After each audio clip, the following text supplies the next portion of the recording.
So today our topic is substitution nucleophilic reaction mechanism. So first of all we should know what is substitution reaction. So substitution का मतलब क्या है कि हमारे पास क्या होगा CX बॉन्ड है, इसने क्या करा एक न्यूक्लियोफाइल है, यहाँ पर क्या हो रहा है जब एक स्पीसीज दूसरी स्पीसीज को रिप्लेस कर दे, जैसे अगर यहाँ पर न्यूक्लियोफाइल कार्बन पर अटैक करे और यहाँ से हैलाइड आयन को निकाल दे तो हमारे पास क्या बनेगा C न्यूक्लियोफाइल आ जाएगा प्लस में X नेगेटिव। यहाँ पर क्या हुआ बेसिकली X ने न्यूक्लियोफाइल ने इस X को क्या कर दिया, रिप्लेस कर दिया। So this type of reaction is known as the substitution reaction. So next हमें पता होना चाहिए कि न्यूक्लियोफाइल्स क्या होते हैं। देखिए हमारे पास अगर हम बात करें कोई भी आयंस, देखिए क्या होता है, आयंस होते हैं हमारे पास कोई भी चार species are known as ions. ठीक है, अब चार स्पीसीज आयंस होते हैं और दो टाइप्स के आयंस होते हैं। लाइक हमारे पास क्या होगा, कटायंस भी हो सकते हैं और अनायंस भी हो सकते हैं। अगर उस चार स्पीसीज के अंदर जो चार्ज है वो पॉजिटिवली चार्ज है तो that is known as the cation. Like positively charge species is known as cations and negatively charge species is known as anions. तो जिनके कटायंस जो है वो पॉजिटिवली चार्ज है, पॉजिटिव चार्ज का मतलब क्या है कि यहाँ पे इलेक्ट्रॉन्स की जो है डेफिशिएंसी है, इलेक्ट्रॉन्स जो है वो रिमूव हो चुके हैं। जब इलेक्ट्रॉन्स रिमूव हो चुके हैं यहाँ पर इलेक्ट्रॉन्स की क्या हो रही है, यहाँ पर डेफिशिएंसी हो रही है। तो जब इलेक्ट्रॉन्स की डेफिशिएंसी है तो यानी कि they are in the need of electrons, यहाँ पे इलेक्ट्रॉन्स की कमी है तो वहाँ पे क्या होगा, इलेक्ट्रॉन्स चाहिए होंगे। जैसे किसी का पैसों की कमी होती है तो वो वहाँ जाएगा जहाँ पर जिसको पैसे मिल सकेंगे। यहाँ पे इलेक्ट्रॉन्स की कमी है तो ये वहाँ पर जाएगा जहाँ पर इसको नेगेटिव चार्ज दिखेगा। ठीक है, तो इसको क्या बोलते हैं हम, कटायंस। तो ऐसे स्पीसीज को जो इलेक्ट्रॉन डेफिशिएंट स्पीसीज है उनको हम क्या बोलते हैं, इलेक्ट्रोफाइल्स। क्या बोलते हैं, इलेक्ट्रोफाइल्स। ठीक है, फाइल्स मीन्स लविंग और इलेक्ट्रो मीन्स इलेक्ट्रॉन। तो क्या होगा, electron loving species are known as the electrophiles. तो जहां पर भी उसे देखिए हमेशा क्या होगा, पॉजिटिव चार्ज है वो नेगेटिव की तरफ अट्रैक्ट होगा, नेगेटिव चार्ज है वो पॉजिटिव की तरफ अट्रैक्ट होगा। जो इलेक्ट्रॉन डेफिशिएंट स्पीसीज है उस पर पॉजिटिव चार्ज है तो वो वहां पर जाएगा जहाँ पे उसे कि इलेक्ट्रॉन्स दिखेंगे, जहाँ पे नेगेटिव चार्ज दिखेगा। ठीक है, और अनायंस जो होते हैं वो अनायंस क्या होते हैं, नेगेटिवली चार्ज स्पीसीज होते हैं। जो नेगेटिवली चार्ज स्पीसीज हैं these are also known as nucleophiles. ठीक है, these are known as nucleophiles. अब यहाँ पे जो है नेगेटिव चार्ज स्पीसीज का मतलब क्या है, यहाँ पे जो है वो इलेक्ट्रॉन एक्सेस में है, यहाँ पे इलेक्ट्रॉन डेंसिटी जो है वो ज्यादा है तो ये वहां पर अट्रैक्ट होगा जहाँ पर क्या होगा, हमारे पास पॉजिटिव चार्ज होगा। ठीक है, न्यूक्लियोफाइल्स और इसको इन स्पीसीज को हम क्या बोलते हैं, न्यूक्लियोफाइल। फाइल्स मीन्स जैसे कि मैंने बताया क्या होता है, loving, and nucleo means nucleus. तो any nucleus loving species is known as the nucleophiles. ठीक है, अब देखिए तो हमारे पास जिस भी स्पीसीज के ऊपर नेगेटिव चार्ज होगा उसको हम क्या बोलेंगे, न्यूक्लियोफाइल्स। अगर जैसे मैंने एग्जांपल लूं, जैसे अगर हम बात करें कि हमारे पास वाटर है, एक हमारे पास क्या है, OH नेगेटिव है, तो कौन सा जो है वो आसानी से अपने इलेक्ट्रॉन्स जो है वो डोनेट कर पाएगा, वो उसको हम क्या बोलेंगे, न्यूक्लियोफाइल्स। ठीक है, अब देखिए अब ऑक्सीजन के पास क्या रहते हैं, लोन पेयर्स रहते हैं और इसके पास क्या रहता है, नेगेटिव चार्ज है। इसका प्रॉपर नेगेटिव चार्ज है, प्रॉपर इलेक्ट्रॉन डेंसिटी होने की वजह से ये अपने इलेक्ट्रॉन्स जो है वो काफ़ी आसानी से डोनेट कर पाएगा, इसलिए जो है ये क्या है, अपना बेटर न्यूक्लियोफाइल है। ठीक है, और अब जैसे बात करें, अब हमें ये बताइए कि अमोनिया में से और वाटर में से कौन बेटर न्यूक्लियोफाइल है। ठीक है, अब यहाँ देखिए यहाँ पे कंसेप्ट आ जाता है हमारे पास इलेक्ट्रोनेगेटिविटी का। इलेक्ट्रोनेगेटिविटी का मतलब क्या है कि the tendency of an electron, the tendency of an electron to attract the shared pair of electron, to attract the shared pair of electron. ठीक है, तो यहाँ पे देखिए कि हमारे पास नाइट्रोजन है, एक हमारे पास क्या है, वाटर। तो वाटर में से ऑक्सीजन डोनेट करेगा, नाइट्रोजन में से जो है वो नाइट्रोजन अपना लोन पेयर डोनेट करेगा। अगर हम इनकी जो बात करें, इनकी पीरियोडिसिटी की बात करें, कहाँ पर लाई करते हैं, दे लाई इन द सेम पीरियड। तो हम सेम पीरियड में लाई करने की वजह से क्या होगा कि जैसे जैसे हम लेफ्ट टू राइट मूव करते हैं तो हमारा साइज है वो क्या होता जाता है, डिक्रीज होता जाता है। साइज डिक्रीज होगा तो वहाँ पर जो है साइज डिक्रीज होने की वजह से वहाँ से इलेक्ट्रॉन निकालना, इलेक्ट्रॉन रिमूवल जो है वो क्या हो जाएगा, डिफिकल्ट हो जाएगा। इलेक्ट्रॉन रिमूवल जो है वो डिफिकल्ट होने की वजह से यहाँ पे ये जो है इलेक्ट्रॉन्स जो है वो डोनेशन ये आसानी से नहीं कर पाएगा, इलेक्ट्रॉन डोनेशन जो है हमारे पास क्या हो जाएगा, डिफिकल्ट हो जाएगा।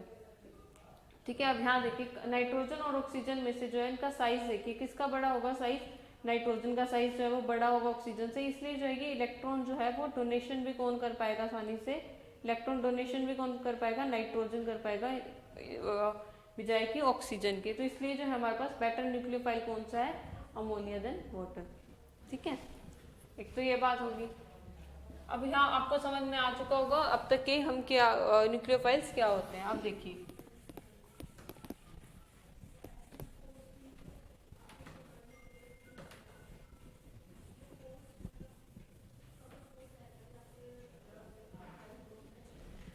तो हमारे पास सब्स्टिट्यूशन न्यूक्लियोफिलिक रिएक्शन मैकेनिज्म के अंदर क्या होता है कि हमारे पास कार्बन है, उसके पास जो है हमारे पास 4 बॉन्ड्स होते हैं और यहाँ पे ये क्या होता है हमारा हैलाइड आयन होता है। ठीक है, अब यहाँ पर क्या होगा, कोई हम न्यूक्लियोफाइल डालेंगे तो यहाँ से होगा क्या, फर्स्ट स्टेप मैकेनिज्म का क्या होगा कि यहाँ से देखिए कार्बन है और ये एक्स क्या है, यहाँ पर कोई भी हमारा halogen in case like chloride हो या हमारे पास ब्रोमाइड हो या हमारे पास क्या हो आयोडाइड हो।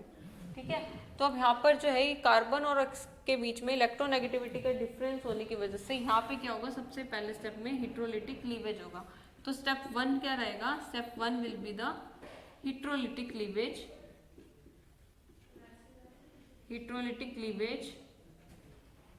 ऑफ CX बॉन्ड,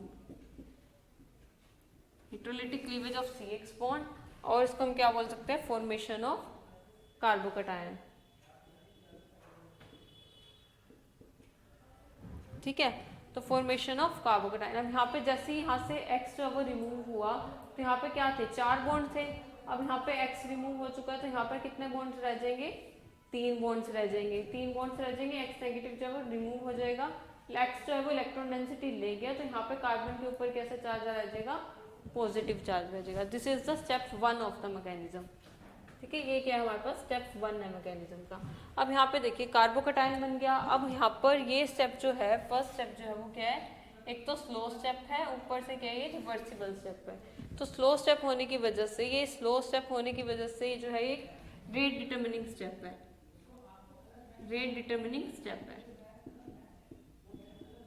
देखिए रेट डिटर्मिनिंग स्टेप क्यों है ये, देखिए अगर हमारे पास कोई 3 जने हैं वो एक रेस पे पार्टिसिपेट कर रहे हैं, उसको यहाँ पर पहुँचना है, इस फ्लैग को क्रॉस करना है और सबकी स्पीड है, एक की 10 है, एक की 20, एक की 30 स्पीड है। तो वो कह रहा है कि ये जो है रेस तब कंप्लीट मानी जाएगी जब जो है सारे के सारे जो बंदे हैं वो इसको पार कर जाएंगे। तो यानी कि हमारा रेस जो है वो अल्टीमेटली किस पे डिपेंड कर रही है, इस पे, क्योंकि ये तो फटाफट पहुँच जाएगा, सबसे पहले यही पहुँच जाएगा, फिर ये पहुँचेगा, लेकिन रेस अभी भी चल रही है क्योंकि लास्ट तक जब सारे के सारे क्रॉस कर देंगे तभी टाइमर स्टॉप होएगा।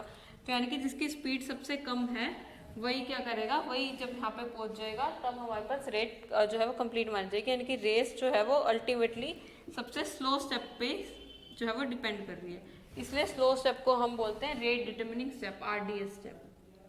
ठीक है, तो ये रेट डिटर्मिनिंग स्टेप होने की वजह से जो हमारा रेट का मतलब होता है हमारा स्पीड। ठीक है, तो रेट अगर हम इसका लिखना होगा तो कैसे लिखेंगे, रेट जो है वो डायरेक्टली प्रोपोर्शनल है किसके, हेलो एल्केन के, क्योंकि हम यहाँ देखते हैं कि अगर हमें ये बनाना है तो हम इसके पीछे वाला देखते हैं कि यहाँ पर क्या प्रेजेंट है जिससे ये बन रहा है। तो rate will dependent on the concentration of the halo alkane. ठीक है, अब यहाँ पे देखिए इसके ऊपर कुछ नहीं लिखा हुआ है ना, तो यहाँ पे कुछ नहीं लिखा हुआ, यानी कि इसके ऊपर क्या लिखा हुआ, 1, तो यानी कि इसका हम ऑर्डर बोलते हैं, order of the reaction will be 1। ठीक है, और हम क्या पूछ सकते हैं इसमें, मोलिकुलरिटी पूछ सकते हैं। मोलिकुलरिटी क्या होगी, मोलिकुलरिटी क्या होती है, मोलिकुलरिटी होती है कि स्लो स्टेप में रिएक्टेंट के कितने मोल्स प्रेजेंट थे जो कि रिएक्ट कर रहे हैं। यहाँ पर सिर्फ एक ही मोल प्रेजेंट है इसलिए इसकी मोलिकुलरिटी भी क्या है, 1। ठीक है, तो ये इसका बात हो जाएगी, एक ये बात रेट, ऑर्डर एंड मोलिकुलरिटी। दूसरी बात क्या है कि ये जो फर्स्ट स्टेप है वो किस पे डिपेंड करेगा, ये फॉर्मेशन ऑफ कार्बोकैटायन के ऊपर डिपेंड करेगा कि जितना जल्दी और जितना आसानी से कार्बोकैटायन बन जाएगा उतना ही फास्टली ये स्टेप हो जाएगा। ठीक है, अब यहाँ पे देखिए हमारे पास कार्बोकैटायंस भी जो है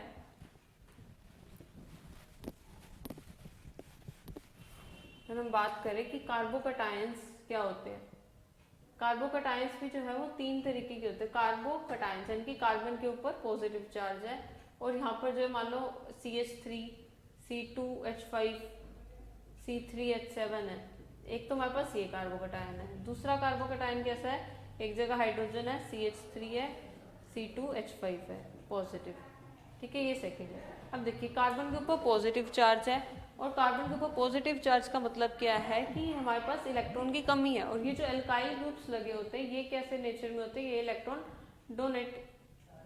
डोनेटिंग इन नेचर होते हैं। यहाँ देखिए कार्बन के ऊपर पॉजिटिव चार्ज है, तो यहाँ पर क्या होगा, 3 साइड से जो है ये इलेक्ट्रॉन की डोनेशन हो रही है, 3 साइड से इसको इलेक्ट्रॉन्स मिल रहे हैं, इलेक्ट्रॉन डेफिशिएंट स्पीसीज को। और यहाँ पर देखिए सिर्फ 2 साइड से ही मिल रहे हैं।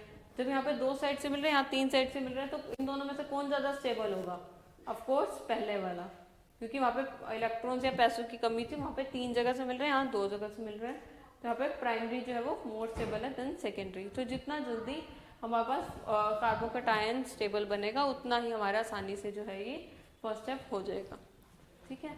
उसके बाद अब हम सेकंड स्टेप की बात करते हैं। ये तो क्या था, स्लो स्टेप। एक बार हमारे पास फर्स्ट स्टेप हो जाए उसके बाद सेकंड स्टेप बहुत ज़्यादा आसानी से हो जाता है। स्टेप 2 के अंदर क्या होगा, next is the attack of the nucleophile, attack of nucleophile, ठीक है। अब हमारे पास कार्बोकटायन बना हुआ है, कार्बोकटायन जो है हमारे पास बना हुआ है। अब इसने क्या करना है, न्यूक्लियोफाइल ने अटैक करना है। न्यूक्लियोफाइल जो है इसके पास 2 रास्ते होते हैं, या तो ये क्या करे बैक साइड से अटैक कर दे, या इसके पास दूसरा रास्ता क्या है, ये फ्रंट साइड से अटैक कर दे, ठीक है। जब ये फ्रंट साइड से अटैक करेगा, जब ये फ्रंट साइड से अटैक करेगा यानी कि पाथ 1 चूज करेगा जब, तो क्या होगा, CR1 R2 R3, और यहाँ पर क्या होगा, न्यूक्लियोफाइल फ्रंट साइड से अटैक कर गया, ठीक है। और जब ये बैक साइड से अटैक करेगा तो क्या होगा, R1 न्यूक्लियोफाइल R2 और R3। फ्रंट साइड से अटैक करने का मतलब क्या है कि हमारे पास X जो था वो यहाँ था, और उसी पोजीशन पे ही क्या आ गया, हमारे पास न्यूक्लियोफाइल आ गया। और यहाँ पर क्या था, फ्रंट साइड से X यहाँ था, और यहाँ पे क्या गया, बैक साइड से आ गया। जब ये फ्रंट साइड से अटैक करके जाता है कि जिधर X था उधर ही हमारा न्यूक्लियोफाइल आ जाता है, तो इसको हम बोलते हैं रिटेंशन, रिटेंशन ऑफ कॉन्फ़िगरेशन, ठीक है। और जब ये हमारे बैक साइड से अटैक करके आता है तो इसको हम क्या बोलेंगे, इन्वर्जन ऑफ कॉन्फ़िगरेशन, ठीक है। तो रिटेंशन जो है वो कितने % होती है, वो होती है हमारे पास 40%, और इन्वर्जन जो है वो होती है हमारी 60%। ऐसा क्यों, क्योंकि जब यहाँ पे X नेगेटिव आयन जो है निकला हुआ था वो इसके सामने ही रहता है, ये X नेगेटिव है, इसके पास भी चार्ज स्पीसीज नेगेटिव है, न्यूक्लियोफाइल आएगा वो भी नेगेटिवली चार्ज है, तो दोनों के बीच में क्या हो जाता है, रिपल्शन हो जाता है। तो दोनों के बीच में रिपल्शन होने की वजह से फ्रंट साइड से जो अटैक है वो कम अमाउंट में होता है रादर देन बैक साइड का अटैक, ठीक है। तो ये हमारा था SN1 रिएक्शन मैकेनिज्म, और it's a 2-step mechanism and its order is 1, molecularity is 1, first step is the slow step, it is a rate determining step, depends on the stability of the carbocation. Thank you.